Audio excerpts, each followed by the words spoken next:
Ooh. Ooh, you gotta cut that arm off, girl. Cut that arm off. Or rip it off, sure, that works too. Have anyone, looked up the full name for Roll Over and Die? It's pretty wild. It's, do you think someone like you can defeat the Demon King? Roll over and die. I will fight for an ordinary life with my love and cursed sword. I love these titles, man.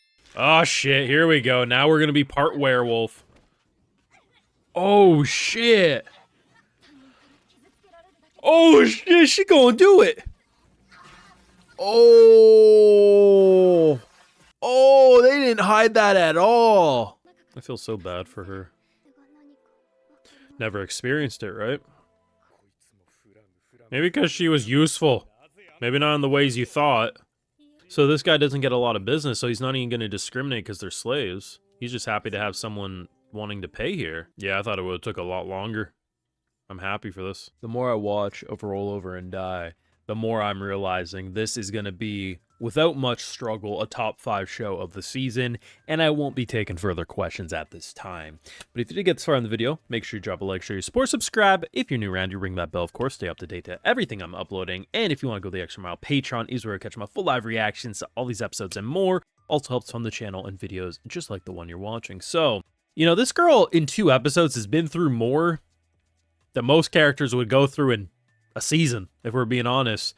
I mean, not only we're dealing with a character who's continuously suffering fates seemingly worse than deaths, because even if you can regrow a limb, you're still feeling the pain of ripping off your arm, or in this case, get bit by a werewolf. And to be honest, I thought, and honestly, answer, like, genuinely, was I the only one knowing that our MC has the ability to do the opposite? So if something is a sword that says, I'll give you 100 health points, if she was to use it, she would lose 100 health points, and it goes both ways. So I'm thinking, okay, we're going up against a werewolf, right? So I'm thinking, well, werewolf, it turns you into a werewolf, right? I'm thinking vampires, zombies, werewolves.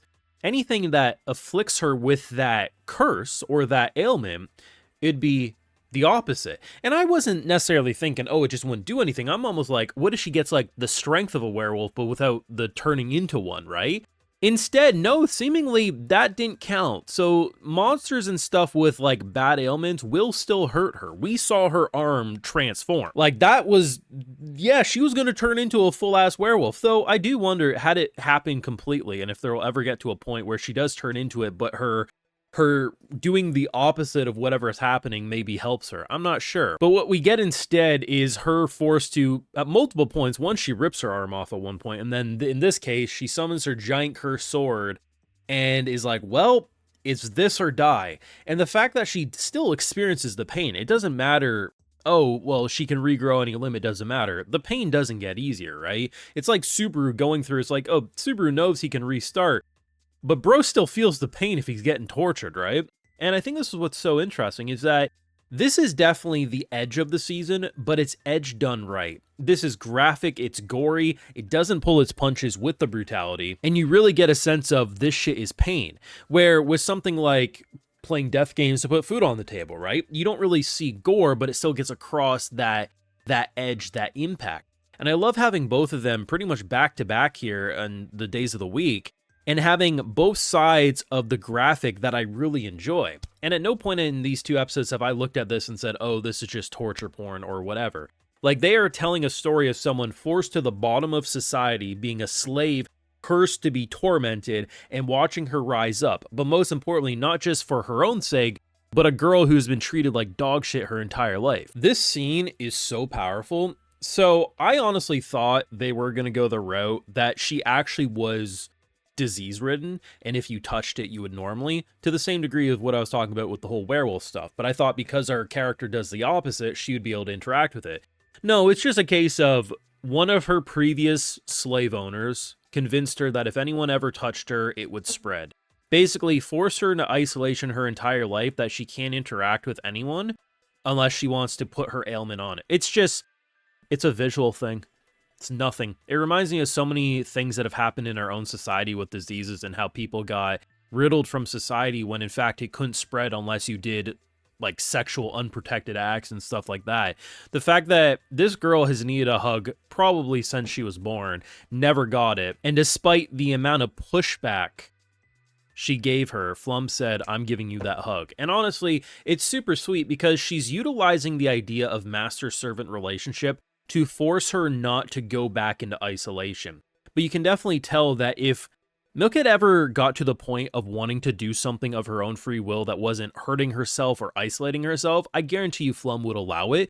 But the reason she's like, well, if I'm your master, you're coming with me, or I'm your master, you're going to accept kindness, is because she's forcing her to accept love, because no one's ever shown her that. And I also really appreciate that Flum doesn't fuck around. The douchebags in the guild were like, bro, you're a slave, you couldn't do this.